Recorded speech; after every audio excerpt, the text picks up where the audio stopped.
जैसे कि आप सभी जानते हैं, 1.5 डिग्री जो अभ्यर्थी है वह तूता धरना स्थल पर आमरण अनशन पर बैठे हुए हैं। आज 35वां दिन है। ये लोग बरकरार हैं अपने मांगों को लेकर के। इनसे जुड़ेंगे, चर्चा करेंगे। आज 35वां दिन है, किसी भी तरह की सरकार से कोई रुझान नहीं आ रहा है कि आप लोगों की मांग पूरी की जाए। क्या कहेंगे इस रवैये पर? देखिए, मुझे लगता है कि सरकार हमारे धैर्य की परीक्षा ले रही है। धैर्य एक गुण होता है शिक्षक में, जो कि उसमें ज़रूर होनी चाहिए। हमने इतना धैर्य रखा है, पढ़ाई हमने 2 साल डीएलएड किया, बाकी सारी परीक्षाएं पास की। मुझे लगता है कि हमारी परीक्षा की घड़ी है और ये आखिरी परीक्षा की घड़ी है जो सरकार हमसे लेना चाहती है, हमारे लिए लेना चाहती है। और ये मैं बता देना चाहता हूँ कि हम इस परीक्षा की घड़ी में सफल होकर दिखाएंगे। बाकी सारी परीक्षाएं तो हमने पास कर ली हैं और ये परीक्षा भी हम पास करके दिखाएंगे। हम अपने धैर्य का परीक्षा पास करके दिखाएंगे सरकार को। सरकार भले ही हमारे लिए कितनी ही असंवेदनशील क्यों ना हो जाए, कितनी ही हमारे लिए बुरा क्यों ना सोचे, युवाओं को नियुक्ति ना देने का जो भी असंवेदनशीलता दिखाए, लेकिन हमारी जो उम्मीद है मोदी जी के सरकार से, जो बीजेपी का सरकार जो शासन चल रहा है छत्तीसगढ़ में, विष्णुदेव जी का सुशासन चल रहा है, इस पर हमें भरोसा है कि हमारा भरोसा कायम रखते हुए जनता के बीच ये भरोसा बनाए रखेंगे।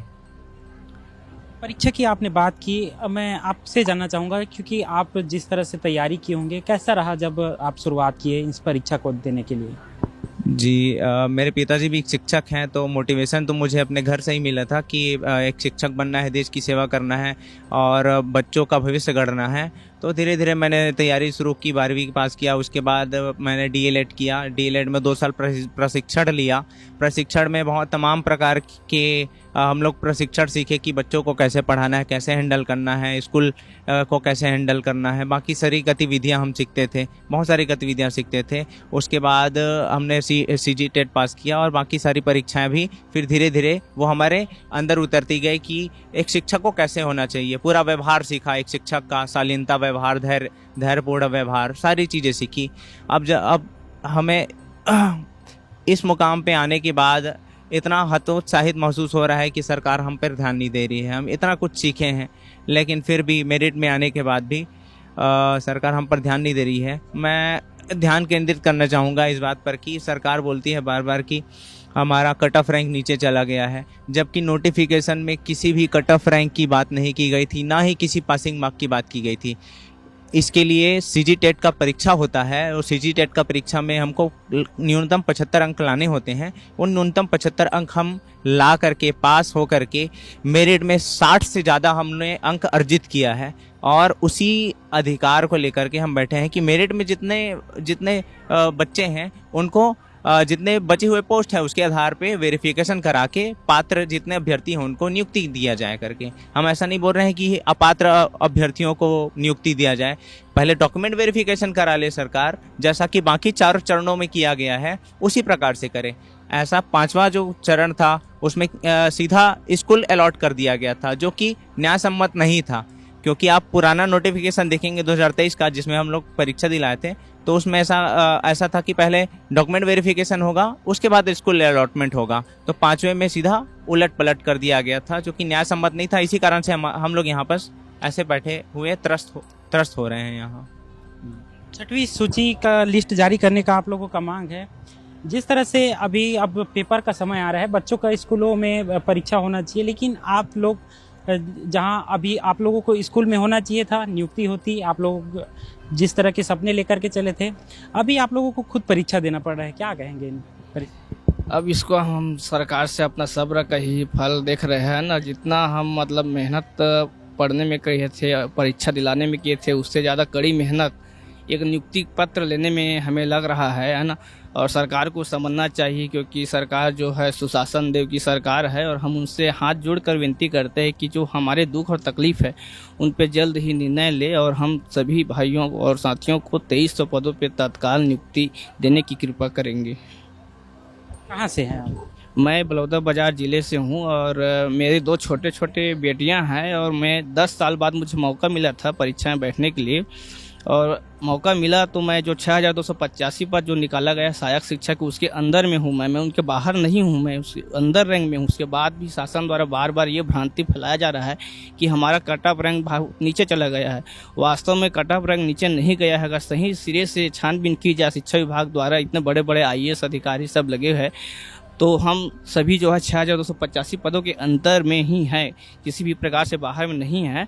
हम शिक्षा मंत्री जी से गुजारिश करते हैं कि बढ़िया से जानकारी लेके शिक्षा विभाग से है ना हम 2300 साथियों को जल्द ही तत्काल नियुक्ति दें, अन्यथा हम लोग मौत से ज़्यादा दूर नहीं है सर। क्या कहेंगे भैया? सर हम लोग को क्या है, अब इतने दिन सबर किए, लगभग 30 दिन हो गए थे इस टाइम पे, 30 से 32 दिन सरकार देख भी रहे थे कि हम लोग पूरा अनशन पे बैठे, भूख हड़ताल पे बैठे, बिना अन्न जल दिए हुए। उसके बावजूद सरकार आज तक देखने के लिए भी नहीं आए, हालचाल पूछने के लिए भी नहीं आए। शिक्षा मंत्री के पास कई बार जा चुके हैं, वो सुने, हम लोग वो लेटर देखे भी हैं, लेकिन हम लोग से मुलाकात कभी नहीं करते, वो भगा देते हैं बाहर से ही। उसके चक्कर में हम लोग को मजबूरन उनके पास जाना पड़ा था कि चल कम से कम उसके बंगले में तो जाएंगे तो कम से कम अपनी बातें सुनेंगे करके। लेकिन वो वहाँ पर भी पुलिस को आगे करके हम लोग को वहीं पे ही रोक लिया। हम लोग बोले कि ठीक है, हम लोग यहाँ पर कुछ दंगा फसाद कुछ नहीं करेंगे, शांतिपूर्वक बैठे रहेंगे, जब शिक्षा मंत्री जी आएंगे तभी उनसे बात कर लेंगे करके बोले थे। लेकिन वो शिक्षा मंत्री नहीं चाहते थे कि हम लोग उनसे मिले, उनसे बात करें, वो हमारी बातें सुने। इसलिए उन्होंने बलपूर्वक हम लोग को वहां से भगा दिया, उठा पटक करके पूरा बस में डाले, इधर उधर पूरा, मतलब वहाँ सेंट्रल जेल लेकर भी गए डराने के लिए, वहाँ भी वो बिठा दिए थे और उसके बाद यहाँ ला करके फिर छोड़ दिए। लेकिन हम लोग अपनी बातें रखने के लिए गए थे वहाँ पर, ना कि दंगा फसाद करने के लिए गए थे सर। तो ये लोग हैं, ये मेरे सामने बैठे हुए भैया को देख पा रहे होंगे, लिखे हुए हैं इनके पोस्टर पर कि शरीर कमजोर है लेकिन हौसला अभी भी बुलंद है। इनसे जुड़ेंगे। भैया क्या कहेंगे, जिन तरह की परिस्थितियां बनाई जा रही है, लगातार संघर्ष आप लोगों को करना पड़ रहा है? जी, हम तो संघर्ष समथिंग कहा जाए तो हम 3 साल से कोर्ट के चक्कर काटते काटते यहाँ तक आए हैं और यहाँ संघर्ष 24 दिसंबर से चल रहा है, जो आज 35 दिन हो गया है। तो हम ये संघर्ष न तो तोड़ेंगे न तो छोड़ेंगे। हम जो संघर्ष के लिए आगे आए हैं, जो अधिकार मिला है हमें सुप्रीम कोर्ट हाई कोर्ट द्वारा, उसको लेकर ही रहेंगे और यही कहेंगे सरकार से कि हमारी इस संघर्ष का परीक्षा न लीजिए, क्योंकि हम टीचर है, हमें पता है कि हम किस तरह से संघर्ष करते करते यहाँ तक पहुँचे हैं। हाँ, कोई DED का पढ़ाई करना कोई मामूली नहीं है। या बचपन से लेकर आज तक हमने जो शालीनता बरते हैं, जो धैर्य पूर्वक रखे और बरकरार ही रखेंगे। लेकिन सरकार से निवेदन करते हैं कि जो 2300 पोस्ट है वो हमें देने की कृपा करे और हमारी जो मजबूरियां है उसको समझे और हमसे ऐसा ना कराए कि हम कुछ अनैतिक कार्य करें। लेकिन सरकार से यही कहूँगा कि हमें ऐसा काम करना ही नहीं है। हमें जो नैतिक पूर्वक जो कार्य कर रहे हैं अनशन के द्वारा, आपको जगाने के लिए, आपको समझाने के लिए, आपको दिखाने के लिए, तो हम यही बोलेंगे कि हमारा जो रियलिटी है उसको देखिए, समझिए और हमारे बारे में कुछ सोचिए। हम नहीं कहते कि हम क्या बोलते हैं कि हम दोबारा कुछ ऐसा काम करें जिससे आपको बुरा लगे। हम वही काम कर रहे हैं जो हमें करना चाहिए। हमारा जो मूल कर्तव्य है, हमारा जो मूल कर्तव्य है एक अच्छे नागरिक बनना, और अच्छे नागरिक तब बनेंगे जब हम आने वाले